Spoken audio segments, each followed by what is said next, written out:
नमस्कार। आज के इस वीडियो में हम बात करने वाले हैं राहु ग्रह के बारे में और राहु ग्रह से बनने वाले धन योगों के बारे में। जी हाँ, राहु एक ऐसा ग्रह है जो यदि धन प्रदान करता है तो बहुत ज़्यादा और अचानक धन प्रदान करता है। इसलिए आज के इस वीडियो में हम राहु ग्रह से बनने वाले योगों के बारे में चर्चा करने वाले हैं और ये देखने वाले हैं कि आपकी कुंडली के अनुसार यदि राहु देवता शुभ स्थिति में हैं तो वो आपको कितनी धन संपदा प्रदान कर सकते हैं, या यदि अशुभ स्थिति में है तो वो आपको किस तरह का नुकसान दिखला सकते हैं। तो चलिए बने रहिएगा आज की वीडियो में। देखिए, यदि हम बात करें राहु देवता की या राहु ग्रह की, तो देखिए राहु एक छाया ग्रह है। इसका मतलब ये कि धरती देखने पर वो दिखाई नहीं देता है। दरअसल राहु और केतु नॉर्थ और साउथ नोड कहलाते हैं। इसका मतलब ये कि जब भी चंद्रमा और पृथ्वी अपनी अपनी परिक्रमा कर रहे होते हैं तो जब इन दोनों का इंटरसेक्शन पॉइंट होता है, ये कहलाते हैं राहु और केतु। इसीलिए इन्हें छाया ग्रह कहा जाता है, क्योंकि इन्हें आंखों से नहीं देखा जा सकता है। वहीं बात करें राहु देवता से बनने वाले योगों की, तो यदि कुंडली में राहु देवता शुभ स्थिति में है और कुछ ऐसी स्थिति में है जिसके कारण उनके द्वारा हमें धन प्राप्त हो सकता है, तो राहु देवता के द्वारा अचानक और बड़ा धन लाभ देखने को मिल सकता है। तो चलिए अब हम उन योगों के बारे में बात करते हैं जो यदि आपकी कुंडली में मौजूद हैं तो आपको राहु देवता के द्वारा अपार और अचानक धन संपदा मिल सकती है। तो चलिए आगे बढ़ते हैं। सबसे पहले यदि हम बात करें राहु देवता की स्थिति की, तो देखिए जैसा कि हम सब जानते हैं कुंडली में 12 भाव होते हैं, जिनमें से कुछ भाव शुभ फल प्रदान करते हैं और कुछ भाव अशुभ फल प्रदान करते हैं। जैसे केंद्र और त्रिकोण के जो भाव हैं वो सर्वदा शुभ फल ही प्रदान करते हैं। केंद्र के भाव मतलब पहला, चौथा, सातवां और 10वां भाव, ये केंद्र के भाव कहलाते हैं। और यदि हम बात करें त्रिकोण की, तो पहला, पांचवा और 9वां भाव ये त्रिकोण के भाव कहलाते हैं। तो यदि आपकी कुंडली में राहु देवता शुभ स्थिति में मौजूद हैं और केंद्र या त्रिकोण में बैठे हैं तो ये आपको अचानक काफ़ी अच्छा धन लाभ प्रदान कर सकते हैं। इसी तरह से यदि राहु देवता की कुछ विशेष ग्रहों के साथ युति हो, जैसे कि शनि देवता, देखिए शनि देवता को असल में राहु देवता का स्वामी माना जाता है।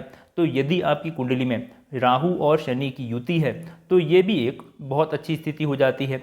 इसी तरह से यदि आपकी कुंडली में राहु देवता शुक्र, गुरु या बुध के साथ भी हैं या इनसे दृष्ट हैं, इसका मतलब ये कि राहु देवता पर या तो शनि देवता की दृष्टि पड़ रही है या गुरु देवता की दृष्टि पड़ रही है या शुक्र देवता की या बुध देवता की दृष्टि पड़ रही है, तो ये भी एक बहुत ही ज़्यादा शुभ संकेत माना जाता है, जिसके कारण भी आपको काफ़ी अच्छा धन लाभ देखने को मिल सकता है। अब राहु देवता इन 4 ग्रहों के साथ युति या दृष्ट होने पर किस तरह से धन प्रदान करते हैं, तो देखिए यदि राहु देवता का संबंध बृहस्पति देवता से बन जाता है जो कि आध्यात्म और ज्ञान के देवता हैं, तो आपको इन्हीं फील्ड से रिलेटेड बड़ा धन लाभ देखने को मिल सकता है। चाहे वो आध्यात्म या ज्ञान से रिलेटेड फील्ड हो या फॉरेन से रिलेटेड फील्ड से भी आपको धन लाभ और बड़ा धन लाभ देखने को मिल सकता है। इसी तरह से यदि राहु देवता शुक्र के साथ हैं तो शुक्र देवता भोग, विलासिता, लग्जरी आइटम इनको डिनोट करते हैं। तो यदि राहु देवता शुक्र के साथ हैं तो इन तरह की चीज़ों से या इनके व्यापार के माध्यम से आपको अचानक काफ़ी बड़ा धन लाभ देखने को मिल सकता है। इसी तरह से यदि राहु देवता बुध देवता के साथ हैं तो बुध देवता लेखन का प्रतीक करते हैं, व्यापार को डिनोट करते हैं, कैलकुलेशंस को डिनोट करते हैं।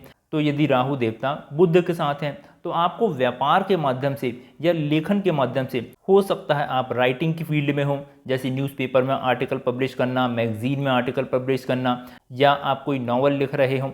तो इस तरह से राहु देवता यदि बुध के साथ होंगे तो आप इन तरह की फील्ड से अचानक सक्सेसफुल होकर अचानक बड़ा धन लाभ प्राप्त कर सकते हैं। और इसी तरह से यदि राहु देवता शनि देवता के साथ हैं तो शनि देवता इंडस्ट्रीज़ को डिनोट करते हैं, कारखानों को डिनोट करते हैं और कड़ी मेहनत को डिनोट करते हैं। तो यदि राहु और शनि का संबंध किसी भी तरह से बन जाता है तो आप इस तरह से अचानक बहुत बड़ा धन लाभ अर्जित कर सकते हैं। और देखिए ये इंसिडेंट कब हो सकता है, इसके लिए आपको महादशा और अंतर्दशा को देखना होता है। यदि राहु देवता के साथ साथ वो जिन ग्रहों के साथ युति में हैं वो भी शुभ स्थिति में हैं, तो उन्हीं की महादशा और अंतर्दशा में ये बड़ा लाभ आपको देखने को मिल सकता है। अब कुछ और भी परिस्थितियां आपकी कुंडली में हो सकती हैं जिनके कारण राहु के द्वारा मिलने वाले इन परिणामों में कमी या बढ़ोतरी देखने को मिल सकती है। जैसे सबसे पहले हमें ये देखना होगा कि राहु देवता पर बल कैसा है। यदि वो अच्छी बलवान स्थिति में है तो ये जो फल हैं वो काफ़ी अच्छे देखने को मिल जाएंगे, लेकिन यदि वो कमज़ोर स्थिति में होंगे तो ये जो फल कहे गए हैं इनमें कमी देखने को मिल जाएगी।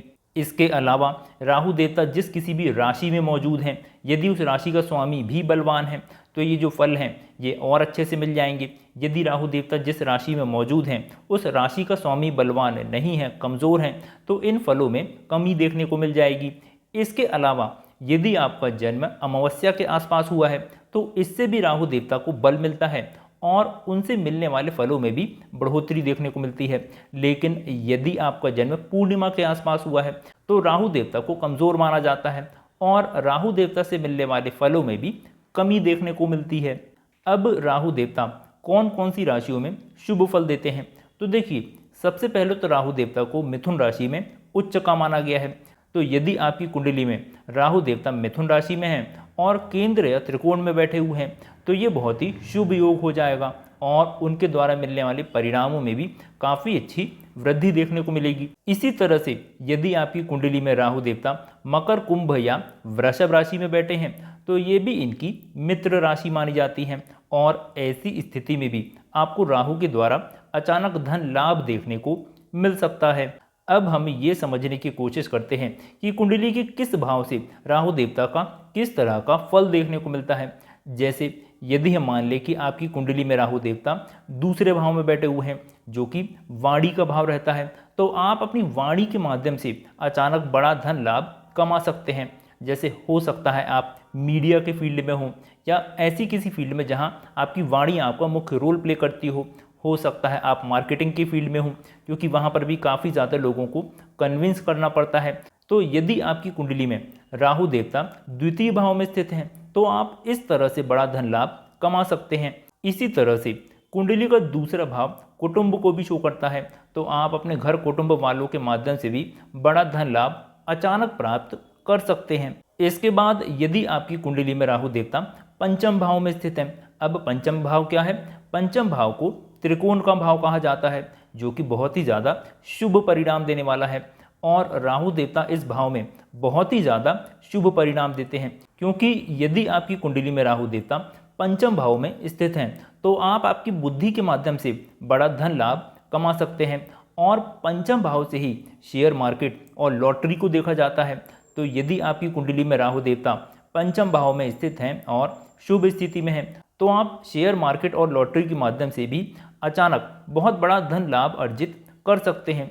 इसी तरह से पंचम भाव आपके बच्चों को भी दर्शाता है, तो हो सकता है आप अपने बच्चों के माध्यम से भी अचानक बड़ा धन लाभ अर्जित कर सकते हैं। इसके बाद यदि राहु देवता नवम भाव में स्थित है, अब नवम भाव भी त्रिकोण का भाव ही कहा जाता है जो कि भाग्य स्थान कहा जाता है। तो यदि आपकी कुंडली में राहु देवता नवम भाव में स्थित हैं तो आप अपने भाग्य के माध्यम से बड़ा धन लाभ अर्जित कर सकते हैं।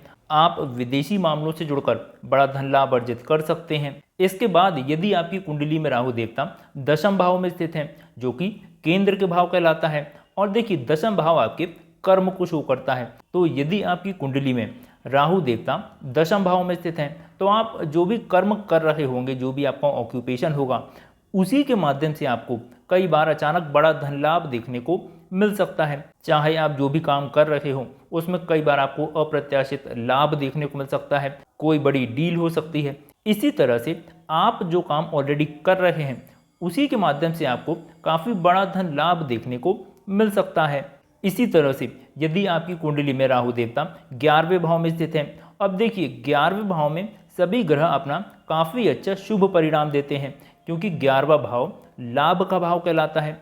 तो यदि आपकी कुंडली में राहु देवता 11वें भाव में स्थित हैं तो आपको सभी तरह के लाभ देखने को मिल सकते हैं। और इसी तरह से यदि आपकी कुंडली में राहु देवता चौथे भाव में स्थित हैं चौथा भाव भी केंद्र का ही भाव कहलाता है और चौथे भाव से घर, जमीन, जायदाद, सोने का विचार किया जाता है, यानी कि गोल्ड का।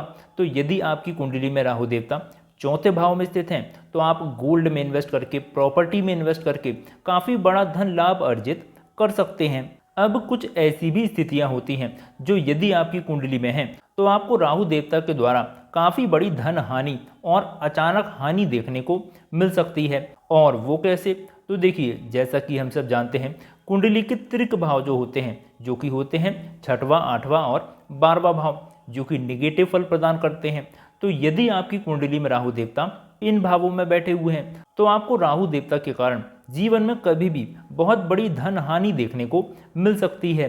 इसके अलावा यदि राहु देवता अन्य भावों में भी बैठे हुए हैं लेकिन उनमें अशुभ और क्रूर ग्रहों की दृष्टि पड़ रही हो, जैसे कि सूर्य देवता की, मंगल देवता की, तो ऐसी स्थिति में भी राहु देवता अपना शुभ परिणाम न दिखाते हुए अशुभ परिणाम दिखाने लगते हैं और इसके कारण भी आपको लाभ की जगह हानि देखने को मिल जाती है। और इसके अलावा यदि आपकी कुंडली में राहु देवता धनु राशि में स्थित हो, कर्क राशि में स्थित हो या सिंह राशि में स्थित हो, जो कि राहु देवता के लिए शत्रु राशियां कहलाती हैं, तो ऐसी स्थिति में भी आपको राहु देवता के द्वारा हानि देखने को मिल सकती है।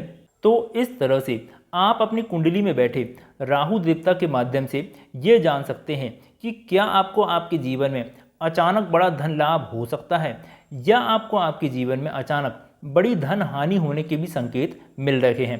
तो चलिए, आज की वीडियो में इतना ही। यदि आपको आज का ये वीडियो पसंद आया हो तो इस वीडियो को लाइक और शेयर ज़रूर कीजिएगा, साथ ही साथ इस चैनल को सब्सक्राइब भी ज़रूर कर लीजिएगा। तो चलिए, आज की वीडियो में इतना ही। धन्यवाद।